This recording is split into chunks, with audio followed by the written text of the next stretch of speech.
Hey everybody, it's Jason with Parallel Reality coming back with you here today with an article from the New York Post. And this is dated June 18th. And tell me if you haven't heard this already, but kind of suspected this. But it says FBI emails revealed to the Post expose Biden DOJ's obsession with piling on Trump charges. So it was all BS, right? I would think it certainly was, and we kind of knew that when it was going on. So it says internal FBI emails reveal that rogue agents and prosecutors in the Biden DOJ were looking for ways to pile on new criminal charges against Donald Trump over the January 6th Capitol riot, this time over his involvement with the J6 prisoner choir, based on a single partisan news article. It's always great to believe one source that's biased towards your side. Don't do that. It says the 2023 emails obtained by Senate Judiciary Committee Chairman Chuck Grassley, Republican of Iowa, and revealed exclusively to the Post, are an example of the nitpicking malice of anti-Trump lawfare that tainted special counsel Jack Smith's investigation during Joe Biden's presidency. This can we do some work to nail down Trump's role in this, writes prosecutor J.P. Cooney to DOJ colleagues on March 8, 2023, in an email with the subject line J6 prisoner choir / DJT, or, Donald J. Trump, and an attached Forbes.com article titled Trump Collaborates on Song with January 6 Defendants. And Forbes, I know people are going to say, well, Forbes is run by Steve Forbes, who's Republican. Yeah, but Forbes is very left-wing. Their news stuff. Just go to their YouTube page, look at their videos. They all lean to the left. This Cooney was a special deputy counsel who worked on both the Robert Mueller, not Miller, and Smith Get Trump special counsel investigations. According to this Forbes article, Trump recorded the Pledge of Allegiance at Mar-a-Lago, and Kash Patel, now FBI director, and Ed Henry, a former Fox News host, were also involved, Cooney wrote in the email chain. The profits are routed to an LLC run by Henry, and proceeds are intended for families of incarcerated J6 defendants, but there is apparently a vetting process that excludes families of defendants who assaulted police officers. Says, I asked Ahmed, likely prosecutor Ahmed Bassett, who was fired earlier this month, to preserve this last night. I'll talk to Maria / Aaron and Julia about doing some follow-up here to nail down Trump's role. As Cooney also instructed colleagues to look at starting some process on Ed Henry's LLC, presumably a legal process such as a subpoena, search warrant, or other court-authorized actions to gather evidence. His email was forwarded to 8 agents and DOJ staff, including notorious anti-Trump FBI Special Agent Walter Giardina, who responded 2 days later to say he was investigating the claims in the Forbes article about Trump and the J6 prisoner choir. Says, Esther and I are working on this today. We're going to put together our findings at 2 and get something to you shortly after that.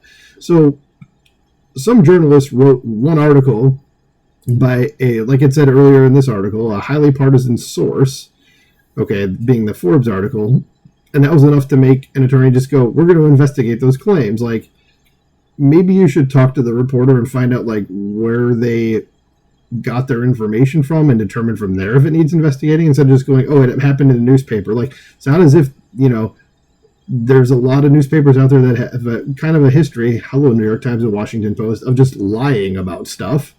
So this seems kind of weird. It says Giardina was Agent Zero in a lot of overzealous FBI actions involving Trump and his allies, including the investigation of Trump White House advisor Dr. Peter Navarro on contempt of Congress charges for refusing to appear before the House committee investigating the January 6th riot. It says it was Giardina's FBI team that arrested Navarro as he was about to board a plane at Reagan National Airport in 2022, put him in leg irons, and threw him in jail instead of simply issuing a summons for him to come to court, as a federal judge overseeing the case later said while criticizing the heavy-handedness. So Giardina was also significantly involved in Operation Crossfire Hurricane, that's the debunked Russia collusion investigation against Trump, Mueller's investigation, and cases involving Trump allies Dan Scavino and Roger Stone, as well as the Hillary Clinton emails case. According to Grassley, Giardina was an initial recipient of the Steele dossier and falsely claimed that the bogus Clinton campaign smear sheet against Trump was corroborated as true. Giardina also electronically wiped the laptop he was assigned while working for Special Counsel Mueller outside of established protocol for record preservation, raising the possibility that he destroyed government records. So it sounds like this dude probably needs to be under investigation himself. And this next section here is called Whistle Blown Away. It says whistleblowers have told Grassley that Giardina openly stated his desire to investigate Trump, even if it meant false predication, because of his hostility to the past and future president. Not only should this guy be brought up on charges, since he's a lawyer, he should probably have his law license stripped and never be able to practice again. I mean, this dude's a real piece of crap. It says Grassley believes this email chain is another clear example of how the federal law enforcement apparatus was weaponized to try to get Trump at all costs. Instead of focusing on DOJ and FBI's core law enforcement responsibilities, Grassley told the Post, partisan prosecutors and agents were surfing the web to try to find any shred of information they could use to spin another baseless case against Trump. Their actions are a disservice to Americans who pay their salaries and depend on DOJ and FBI to keep them safe. Grassley, known as the patron saint of whistleblowers, is working with Patel and his deputy Dan Bongino to ferret out the lawfare correspondence hidden at FBI headquarters and finger the culprits behind the anti-Trump lawfare of the past 8 years. Patel also this week gave Grassley an FBI intelligence report alleging Chinese involvement in forging American driver's licenses intended to be used for fake mail-in ballots supporting Biden in the 2020 election. And I have a video up, probably from the time that this video is up. It happened, that video I had is, I think, yesterday or the day before, so it's within a day or two of this video. It says whistleblowers had told Grassley that the FBI memo had been recalled after it was issued and no further action was taken, despite the fact that Customs and Border Protection seized almost 20,000 fake licenses 3 months before the election. It says thanks to the oversight work and partnership of Chairman Grassley, the FBI continues to provide unprecedented transparency, Patel told Just the News, which first reported on the CCP election plot. And that was actually the article I did the video on was from Just the News, so it must be the same thing we're talking about there. It says, to that end, we have located documents Chairman Grassley requested.